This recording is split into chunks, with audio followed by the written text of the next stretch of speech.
afternoon, FSL. Nandito naman tayo kasama natin ang mga players of the game from the Venom, the Green Venom and the Inland and Empire Benster game.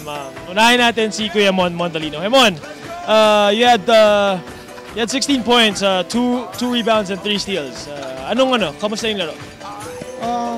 Medyo naswerte na ako dahil yung mga kaibigan ko, yung mga kasama mga teammates ko, nagpapahinga habang kasi galing pa sila sa laro. So ako lang yung nakapahinga sa kanila, kaya medyo sa akin nila binibigay muna. Medyo sinuswerte naman ako.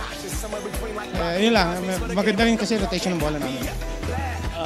Speaking of ball rotation, Mon, tatanungin natin si Jopet. Kasi yung ball rotation niya, parang kay Jopet lagi yung bagsak ng bola eh. Hindi naman kayo pinahiyaan ni Jopet because Jopet had another monster game. He had 7 threes again this game. Bet, inspired ka ba talaga today? Konting kwento naman sa amin from the game. Swerte lang, saka yung gwardiya namin, marunong. Sa open shot, ako nakikita niya, bigay sa akin, open ako, tira ko. Kasi ni swerte, kaya pumapasok. Bon, nung first half, medyo malaki lamang nyo eh. Nung second half, nakahabol sila ng konti. Pero, tumimeout kayo, lumaki ulit lamang. Kwento mo sa akin, ano pinag-usapan nyo ng timeout? Kasi pag-timeout ni Alan Lumidaw, sinabi niya masyado kaming kumpiyansa. At saka pagpasok ng bola, alam niya, mainit hot hand si Jopet ngayon eh. Kaya pagkaikot ng bola, alam namin wala kami open shot, bigay namin kay Jopet kasi madalas na-open siya lagi eh. Kaya maganda naman ang pinakita niya. Jopet, ikaw talaga ang star player. But last question para sa Jobs. Ngayon, nakikilala ka na ng FSL. Jopet Matining as a 3-point shooter.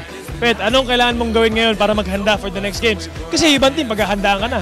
Anong kailangan mong gawin? Practice or whatever your secret is. Kwento mo naman sa mga kaibigan natin sa FSL. Kailangan maging condition every game. Saka counting practice pag weekdays, ganun lang. Sir Bon, may mga gusto ba kayong batiin yan? Bati naman tayo, sir. Binabati ko yung wife ko kasi papakita ko sa kanya to. Wife ko tsaka yung 2 kids ko, si Kelvin at tsaka si Kyla. I love you.